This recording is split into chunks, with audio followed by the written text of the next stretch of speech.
I am Saif Ali and welcome back to our channel the Gyan Kumbh. आज की ये वीडियो हमारे चैनल की स्पेशल सीरीज कक्षा परिचर्चा में बनी हुई है, जिसके अंदर हम क्लास 11th की फिजिक्स पढ़ रहे हैं। और आज का हमारा टॉपिक है चैप्टर 1 का तीसरा सेगमेंट, और उसमें मापन में आने वाली त्रुटियों के प्रकार हम पढ़ रहे हैं। इस टॉपिक के ऊपर मैं पहले भी वीडियो बना चुका हूँ। अगर आपने वो नहीं देखी है तो पहले उसको देखिए, फिर इस वीडियो को आगे कंटिन्यू कीजिए। तो चलिए बिना किसी देरी के शुरू करते हैं आज की class. Till then keep watching the video.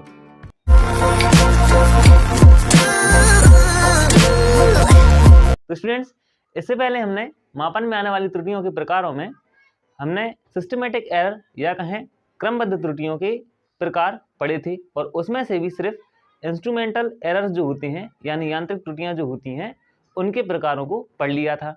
अब बाकी बची हुई टाइप्स को मैं एक एक करके पढ़ाता हूँ। तो स्टूडेंट्स, सिस्टमेटिक एरर्स का या क्रमबद्ध त्रुटियों का अगला प्रकार है पर्सनल एरर्स या कहें व्यक्तिगत त्रुटि। अब व्यक्तिगत त्रुटि जैसा कि नाम से हमें पता चल रहा है, फिर भी हम इसकी डेफिनेशन देख रहे हैं।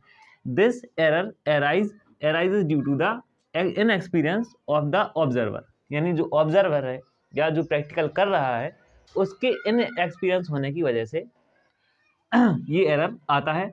For example, lack of proper setting of the instrument, यानी जो इंस्ट्रूमेंट जिस इंस्ट्रूमेंट का हम इस्तेमाल कर रहे हैं उसकी सेटिंग प्रॉपर तरीके से ना कर पाने की वजह से। या फिर आप ऐसे समझ लीजिए कि reading an instrument without observing proper precautions, या जो प्रिकॉशंस होती हैं उस इंस्ट्रूमेंट को इस्तेमाल करने के, या जो सावधानियां हमें रखना पड़ती हैं उस इंस्ट्रूमेंट को इस्तेमाल करने से पहले या उसकी सेटिंग में अगर करने में अगर हम उसकी सावधानियों को सही तरीके से नहीं पढ़ेंगे या उसमें जो इंस्ट्रक्शंस होते हैं उनको सही तरीके से फॉलो नहीं करेंगे तो इस तरह की त्रुटि आने के चांसेस रहते हैं। अब ये जो त्रुटियां आती हैं इनको मिनिमाइज किया जा सकता है, क्योंकि ये जो है ज़्यादा वैसी बड़ी त्रुटियां नहीं होती। अगर आप इनको नापने में कोई गलती हो रही है तो इनको दोबारा से करके इनको मिनिमाइज किया जा सकता है। अब हम देखेंगे अगला टाइप। तो हमारे जो क्रमबद्ध त्रुटियां या सिस्टमेटिक एरर का अगला टाइप है error due to external causes, या कहें बाहरी कारणों से उत्पन्न त्रुटि। अब ये त्रुटियां कैसी होती हैं इसकी डेफिनेशन से हमें समझ में आ जाएगा। जैसे this error generally arises due to change in the external physical conditions such as pressure, temperature, wind etcetera.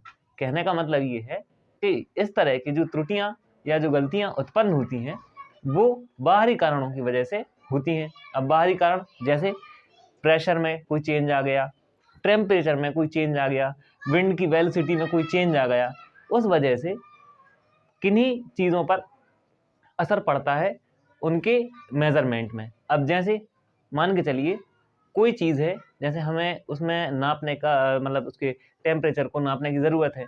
अब किसी वजह से उसके जो मान के चलिए मेल्टिंग पॉइंट, बॉइलिंग पॉइंट, इस तरह से उसमें कोई चेंज आ जाता है तो उसमें वो त्रुटि उत्पन्न हो सकती है, और इसको कम भी किया जा सकता है। कैसे?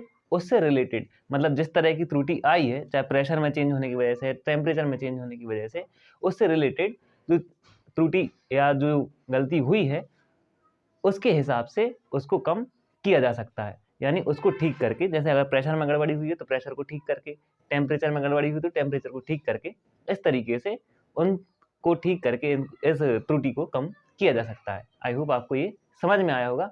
अब जो है हम अगला टाइप पढ़ेंगे। तो हमारी सिस्टमेटिक एरर्स का या क्रमबद्ध त्रुटियों का लास्ट टाइप है एरर ड्यू टू इम्परफेक्शन, या इसको अपूर्णता त्रुटि भी कहा जाता है। अभी अपूर्णता त्रुटि थोड़ी सी अजीब होती है। क्यों? क्योंकि ये जो है व्यक्तिगत त्रुटि से मिलती जुलती है, क्योंकि ये व्यक्तियों की वजह से ही होती है, लेकिन फिर भी हमने इसका टाइप अलग करके रखा हुआ है। उसकी वजह ये रही, it is arise on account of ignoring certain facts, यानी किसी चीज़ से संबंधित हमें उसके फैक्ट्स पता हैं, या मान के चलिए हमें मालूम है कि जब हम कोई एक्सपेरिमेंट कर रहे हैं तो हमें उसको नापना है, यानी हमें उसको सिस्टम वाइज हमें मालूम है, लेकिन फिर भी हम कोई चीज़ भूल गए या हमने उसको इग्नोर कर दिया, है ना। जैसे एग्जाम्पल के लिए क्या लिखा है, रेडिएशन एरर इन एक्सपेरिमेंट्स, यानी एक्सपेरिमेंट्स में रेडिएशन एरर आ जाना किसकी वजह से, ऑन हीट इज इग्नोर्ड, जब हीट को इग्नोर कर दिया जाता है। अब मान के चलिए किसी चीज़ में हमें हीट नापना थी या उसकी कैलोरी निकालना थी, तो निकालने के लिए हमने उसको टोटली इग्नोर कर दिया। अब उसको इग्नोर करेंगे तो रेडिएशन एरर आ जाएगा उस एक्सपेरिमेंट में। ठीक है, आई होप आपको ये समझ में आया होगा। अब हम जो है सिस्टमेटिक एरर के बाद आने वाले टाइप्स को पढ़ेंगे। तो मापन में आने वाली त्रुटियों का अगला प्रकार है रैंडम एरर्स या यादृच्छिक त्रुटियां। अब ये क्या होती हैं, इनको मैंने पूरा लिख लिया है, फिर एक करके अब मैं समझाता हूँ। When the error is irregular and random, then it is called random error।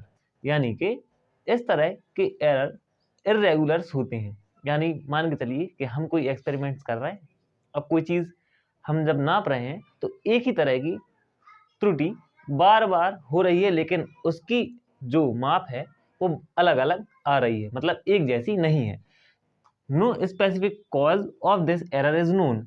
यानी इस तरह की त्रुटि या इस तरह के एरर का कोई स्पेसिफिक कॉज पता नहीं चल पाता है कि किस कारण से ये जो है गलती हो रही है हमसे।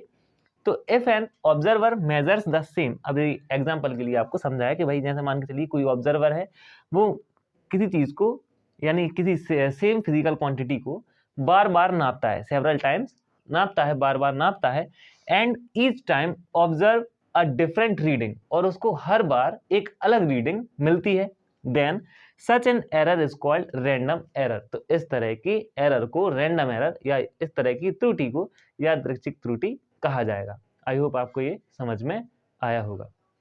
अब हम आज का लास्ट टाइप देखेंगे। तो अब हमारी त्रुटियों का लास्ट टाइप है ग्रॉस एरर्स या स्थूल त्रुटियां।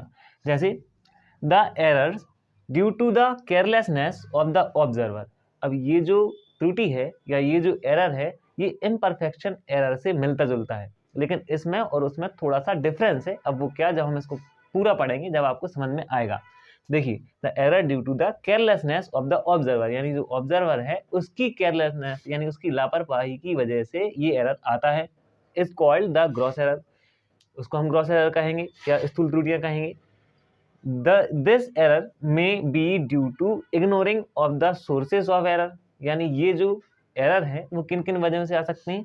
जैसे अगर मान के चलिए हम जो त्रुटियां हैं आ सकती हैं और हम उनके सोर्सेज को इग्नोर कर दें कि ये ऐसे आ सकती हैं और हमने उसको इग्नोर कर दिया, तो त्रुटि आएगी आएगी, बनी बात है। फिर नोटिंग द रीडिंग रॉन्गली। कोई भी इंस्ट्रूमेंट हम जो इसमें इस्तेमाल कर रहे हैं वो जो रीडिंग बता रहा है उसको हमने गलत तरीके से नोट कर लिया। और using wrong values of the observations, यानी जो ऑब्जर्वेशंस हमने प्राप्त की हैं किसी एक्सपेरिमेंट में या किसी प्रयोग में, उस ऑब्जर्वेशन को हमने गलत तरीके से लिख लिया। जैसे 9.06 आना था, हमने 9.03 या उल्टा करके ऐसे कुछ हो गया। फिर इन कैलकुलेशंस, मतलब कैलकुलेशंस में कोई गड़बड़ी हो गई, मल्टीप्लाई डिवाइड में कोई गड़बड़ी हो गई, तो इस तरह की एरर्स आ जाती हैं। अब इसमें और उसमें यानी ग्रॉस एरर्स में और इम्परफेक्शन एरर में सबसे बड़ा डिफरेंस ये होता है कि इम्परफेक्शन एरर्स को उनके हिसाब से, मतलब जो प्रेशर टेम्परेचर वगैरह के हिसाब से हम उनको दूर कर सकते हैं, उनको हटा सकते हैं। लेकिन इनको ग्रॉस एरर्स को अगर ये बार बार आएंगी तो फिर हम इनको हटा नहीं सकते। जो चीज़ हमने इग्नोर की है हमें उसका ही पता लगाना पड़ेगा कि हमसे क्या छूट रहा है या हमसे क्या चीज़ गलत हो रही है। आई होप आपको ये समझ में आ गया होगा। लेकिन मैंने देखा है कि बहुत सारे टाइप्स मैंने पढ़ाए हैं तो आप लोग कंफ्यूज हो सकते हैं, इसीलिए आपके कंफ्यूजन को दूर करने के लिए अब मैं 1 बाय 1 एक पूरा चार्ट बनाकर आपको त्रुटियों के प्रकार या टाइप्स ऑफ एरर बता देता हूँ। तो त्रुटियों के प्रकारों को समझने के लिए हमने ये चार्ट बना लिया है, अब एक एक करके मैं बताता जाता हूँ। जैसे टाइप्स ऑफ एरर, मेन जो टाइप्स होती हैं वो 3 होती हैं, सिस्टमेटिक एरर या कहें क्रमबद्ध त्रुटियाँ, फिर रैंडम एरर्स या यादृच्छिक त्रुटियाँ, या फिर ग्रॉस एरर्स जिनको हम स्थूल त्रुटियाँ भी कहते हैं। ठीक है, फिर सिस्टमेटिक एरर में 4 टाइप्स आ जाते हैं। कौन कौन सी? इंस्ट्रूमेंटल एरर्स या यांत्रिक त्रुटियाँ, पर्सनल एरर या व्यक्तिगत, error due to external causes यानी बाहरी कारणों से जो त्रुटियां आ जाती हैं वो, फिर एरर ड्यू टू इम्परफेक्शन या कहें अपूर्णता त्रुटि, इसमें आ जाते हैं 4 टाइप। फिर जो इंस्ट्रूमेंटल त्रुटि हैं या इंस्ट्रूमेंटल एरर्स हैं उनके 3 टाइप्स हैं, 0 यानी शून्यांक त्रुटि, लीस्ट काउंट यानी अल्पक्रमांक त्रुटि, और कांस्टेंट एरर या कहें अचर त्रुटियां इनके टाइप्स हैं। आई होप आपको इस पूरे चार्ट की हेल्प से टाइप्स ऑफ एरर समझ में आ जाएंगे, और अगर फिर भी कोई कन्फ्यूज़न है तो आप कमेंट में हमें ज़रूर बता सकते हैं। आज की वीडियो के लिए बस इतना ही। अगर हमारी वीडियो आपको अच्छी लगी है तो इसे लाइक करें, और इसी तरह के एजुकेशनल कंटेंट के लिए हमारे चैनल को सब्सक्राइब भी कर दीजिए। साथ ही साथ शेयर ज़रूर कीजिए, क्योंकि बहुत से लोग वीडियो देखते तो हैं पर शेयर नहीं करते, इसीलिए मैं आपसे रिक्वेस्ट करता हूँ इसे शेयर ज़रूर करें, ताकि आपके दोस्तों तक भी इसी तरह की एजुकेशनल वीडियोज़ पहुँचती रहें। Thank you for watching the video.